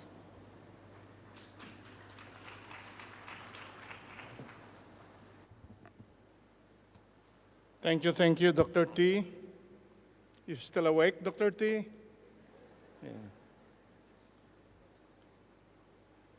The Global Humanitarian Award recognizes individuals who, with great vision and leadership, have invested private wealth to advance reproductive, maternal, neonatal, and child health especially family planning at the country and global levels. Through the giving and commitments by the honorees of the Global Humanitarian Award for Women's and Children's Health, significant progress have been made and will be made toward enabling access to life-saving family planning resources and advancing maternal and child health and well-being. The award recognizes the tremendous contributions that these honorees we have tonight have made toward the goal of saving lives worldwide, thousands, if not millions at a time. First awardee, I think you have heard about him. He was on ICFP live stage a few hours ago, reaching hundreds of thousands, maybe millions of people watching us now. His name is Michai Viravaidya.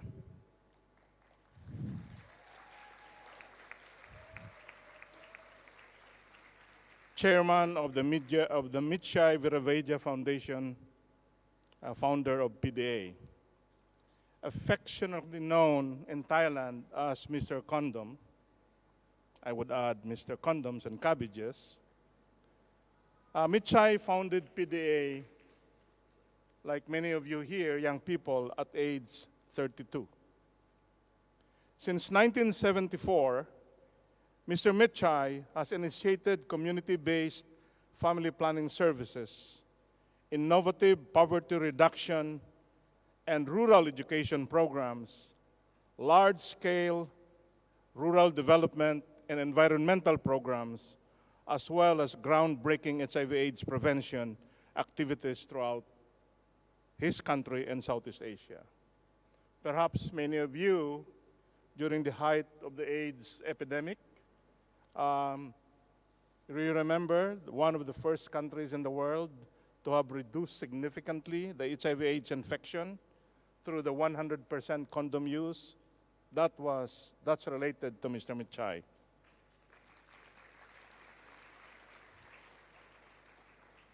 To ensure financial sustainability of the NGO, PDA, 16 for-profit companies, by the way, it's now 17, have been established that are affiliated with PDA and are mandated to put funds towards the nonprofit organization.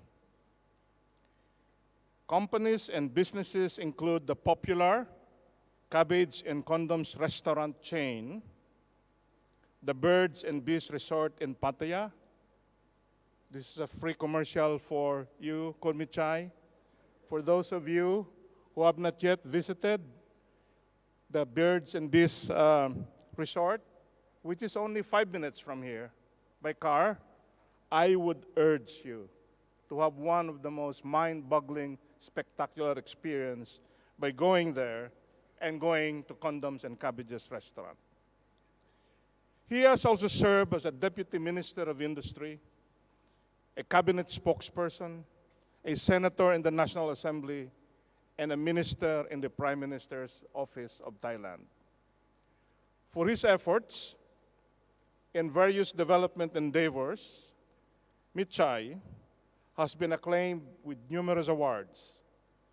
The honorary doctoral degrees of the United Nations Gold Peace Medal in 1981, the Ramon Magsaysay Award for Public Service, that's the equivalent of the Nobel Prize in Asia, one of Asia Week's 20 Great Asians, the United Nations Population Award, and many more that I can't read. It's very long. Okay. So we have Kun Michai as one of the awardees for the Global Humanitarian Award. Let's give a clap to Kun Michai.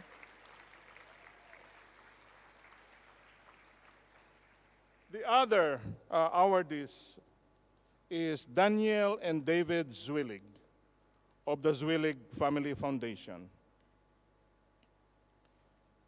The Zwillig family's business enterprises started and flourished in the Philippines, but has now expanded to many countries in Asia.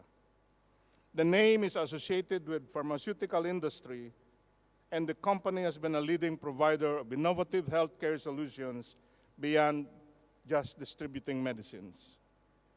Thus, when the Zwillig Family Foundation was established in 2008, the family chose to focus its efforts on promoting and implementing effective and sustainable healthcare systems in the Philippines and soon outside the Philippines. The foundation is separate and distinct from the Zwillig family's revenue-generating businesses and ventures. It operates a registered nonprofit family foundation in the Philippines, and 2 Zwillig family members sit in the Zwillig Board of Trustees. Forbes Asia recognized cousins David and Daniel Zwillig in its annual Heroes of Philanthropy. It's annual Heroes of Philanthropy. The foundation's operations are funded primarily by the Zwillig family, and its resources are leveraged by collaborative partnership in public health. In the last decade, the Zwilligs have provided $20 million worth of programs related to health systems development, health governance, nutrition, 1,000 days, family planning, adolescent reproductive health, reducing teenage pregnancies.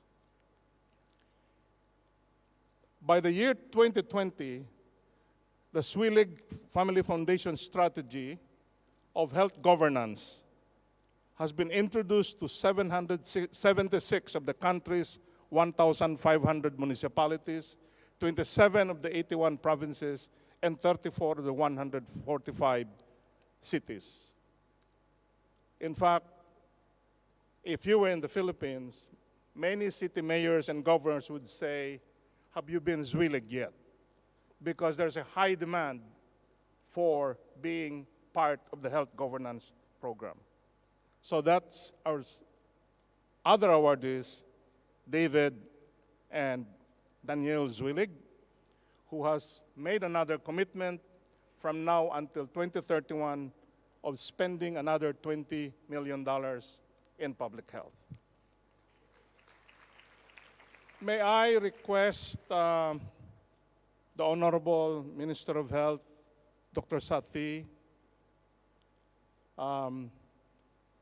Dr. Anita Zaidi, the President of Gender Equality, and our own Dr. Natalia Kanem, to please join Dr. Ellen McKenzie on the stage, please.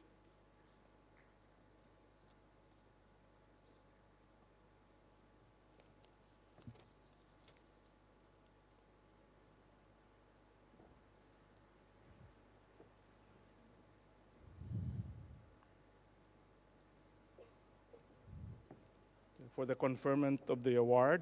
Yeah.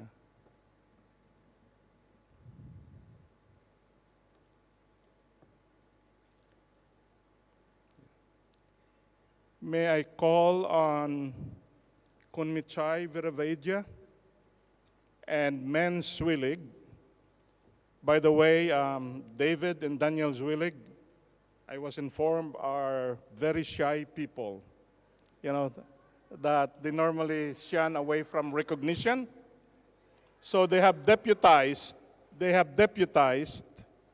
a non-shy member of the family, Men Zwillig, to receive the award in their behalf.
Thank you. Just go straight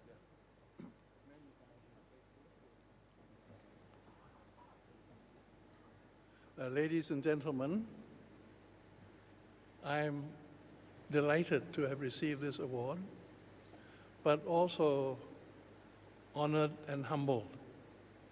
I know, and all of you know, that for anyone to receive an award for whatever level of achievement, it's because of the endeavors of other people around you that help to make it possible. So let's say that this award belongs to all people in family planning and all those children in school who are going to help us to explain about the realities of life.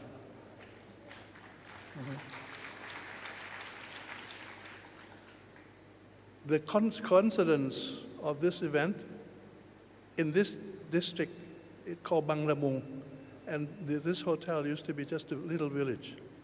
48 years ago, we started the community-based distribution of contraceptives, where local volunteer shopkeepers were allowed by the Ministry of Public Health to provide the pill. This was after the doctors had done it, nurses and midwives, which only covered 20%, and the other 80% was done by the ordinary people who were voted or selected by the villagers, and they were shopkeepers. And as time has gone by, these people have become the village health volunteers that were instrumental in helping the country during the COVID-19 pandemic. It's these little people who really are the champions. What I would also like to say is that my career in family planning really took off from this area, and with the help of the IPPF and Malcolm Potts, who helped to fight and find resources to do it.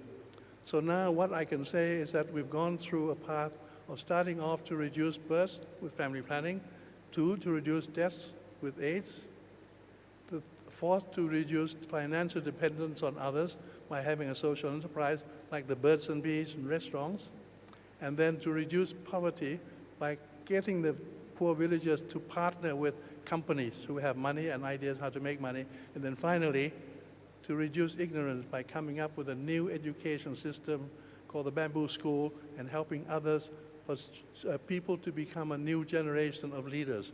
They help to run the school, they do all the purchases, be it from vehicles to food.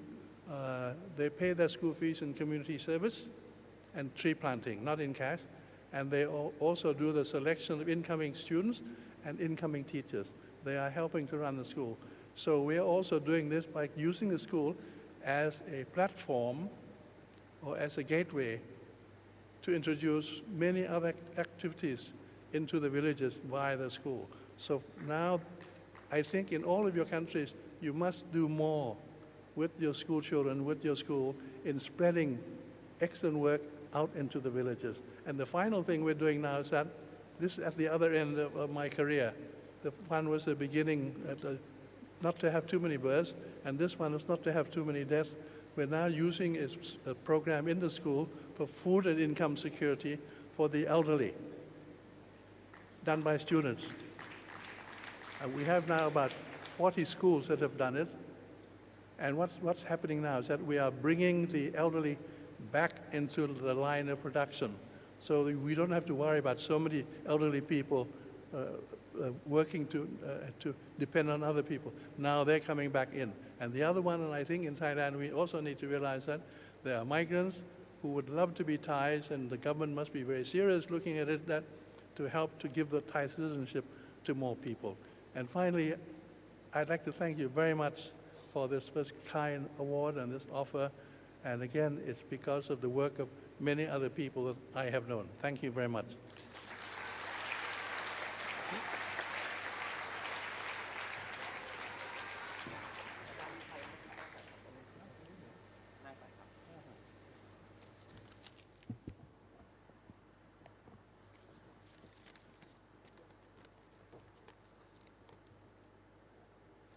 Hello, everyone. So firstly, we as a family were very delighted to receive this award. And so I'm picking up this award on behalf of our family, my uncle David and Daniel, who unfortunately couldn't be here. I would like to express our family's appreciation for recognition in the support we have given to improve the healthcare outcomes of all Filipinos over the years.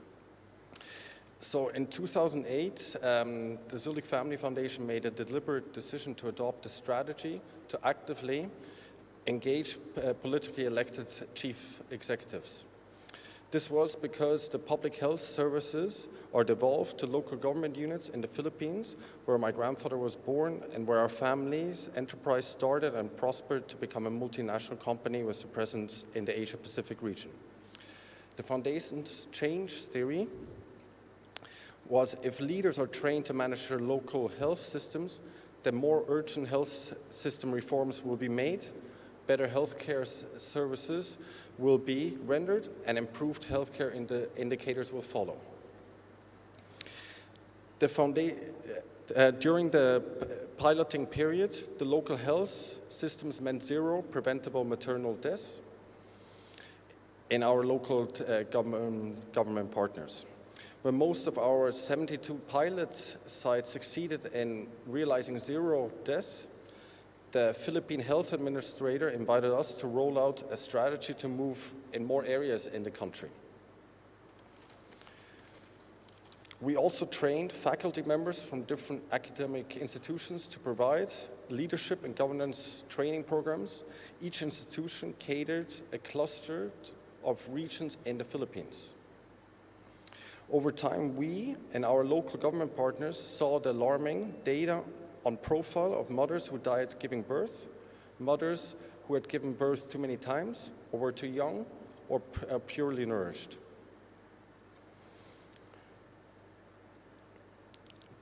This led us to program interventions that address sexual and reproductive health, family planning, and nutrition in the first 1,000 days. To date, the Zulik Family Foundation approach has reached 25% of the Philippine provinces and 40% of its towns.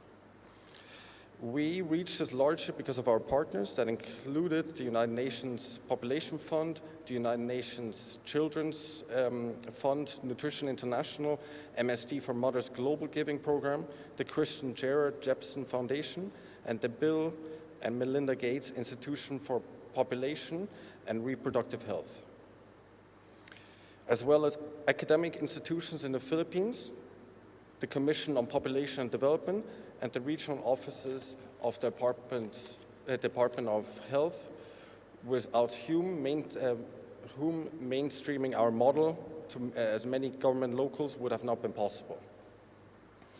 We have gained over time a trust relationship with our partners based on focus, persistence, and commitment to long-term change. We recognize that governance of health is complex and access of women and children to life-saving interventions is still far from equitable. Our family will continue supporting the foundation. As part of the fourth generation of the Zulik family, we will support developing and implementing effective approaches in the areas of maternal, child health and nutrition, family planning, and adolescent reproductive health, and universal health care. Again, we would like to thank you very much for this honor. We as a family would also like to thank and share this award with the Zulik Family Foundation management and staff whose creativity and innovation made these achievements possible. Thank you.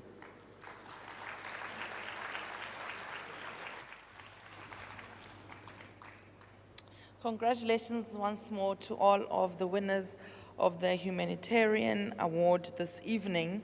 And without any delay, I would like to welcome Mr. Tawachai Sitong, who's the governor of Chonburi province here in Pattaya, where we are currently hosting this conference, to give us some remarks as one of our hosts for ICFP 2022. Thank you very much.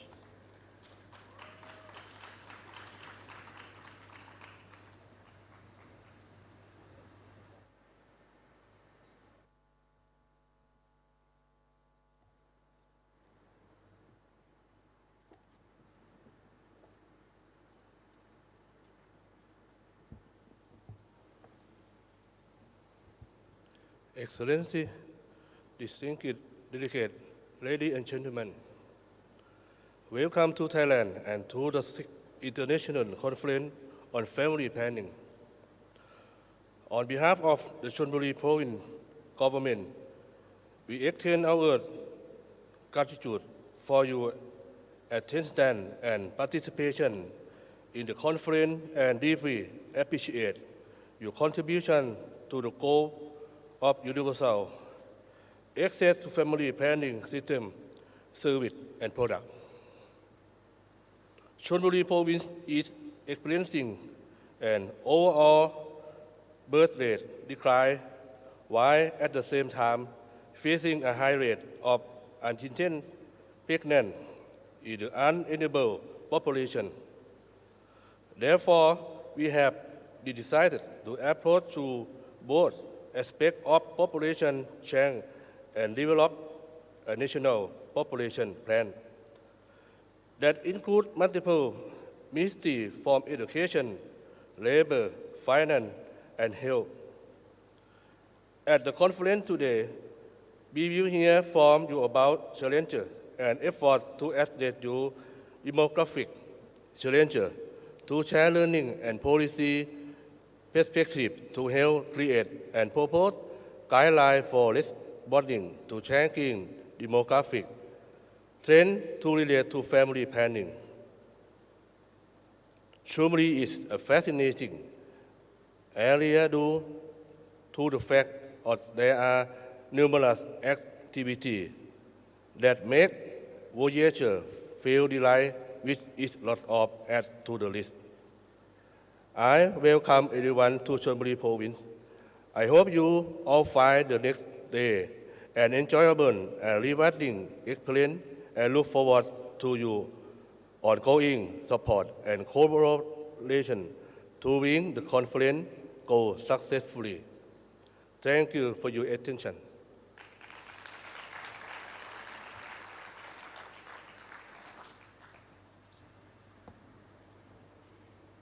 Thank you so much, Governor. And now I would like to welcome Pattaya City Mayor, Mr. Poramed Ngam Pichet.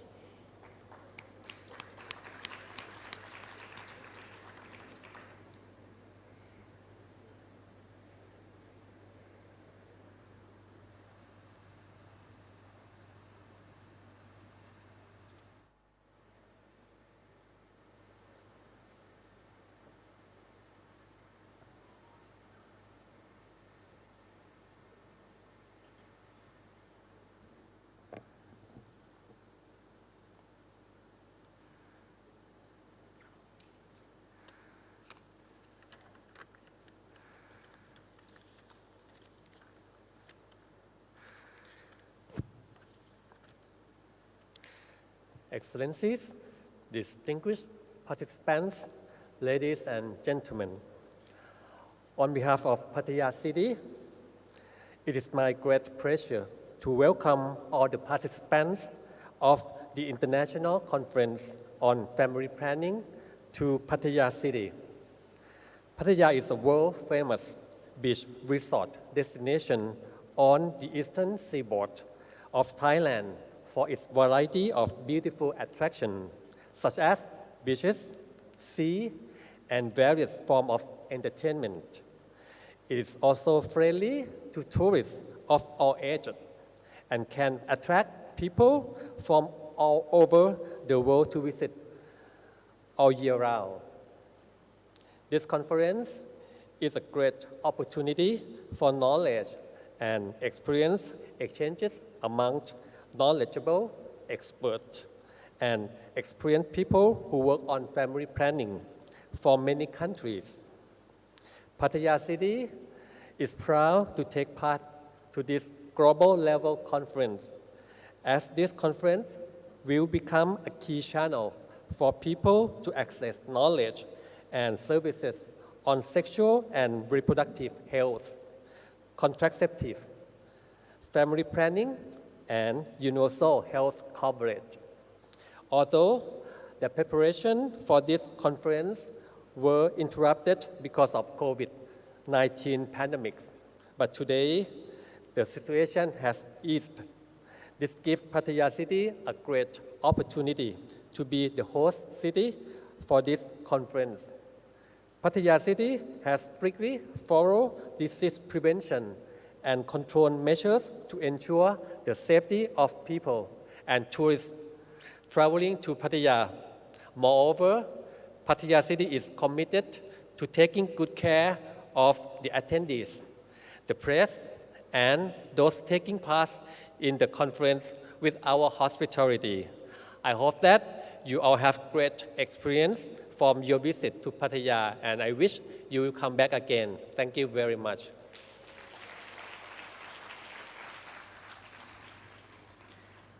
I think we will be back, Mr. Mayor, that's for sure.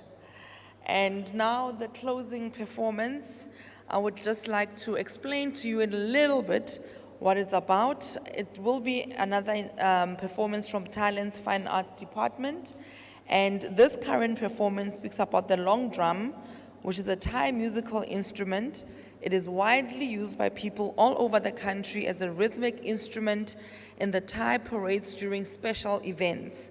The male dancers play the drum along with other percussion instruments such as the shing, shap, grap, and the mung, and perform the dance together with the female dancers. Pon Kan Duk, loosely translated as a dance of bowl of flour. The show is performed in honor of 3 jewels in Buddhism, namely Lord Buddha, Dharma, and monks, to promote peace nationwide. Presently, the show is seen at processions and auspicious ceremonies and festivals across Thailand, and we're incredibly privileged to be witnessing this incredible performance as our closing ceremony. And I would like to say thank you so much to all of you for honoring us with your presence this evening. Thank you for all the interventions, to all of our amazing speakers. And I know I speak for all of the ICFP community when I say that we are fully charged with a very clear direction and mandate on how to go forward in realizing the right to health, but especially the right to sexual and reproductive health rights. And we understand how important access to modern methods of family planning and comprehensive services are to women and girls and non-binary people, to also realizing a life of dignity. Thank you so much.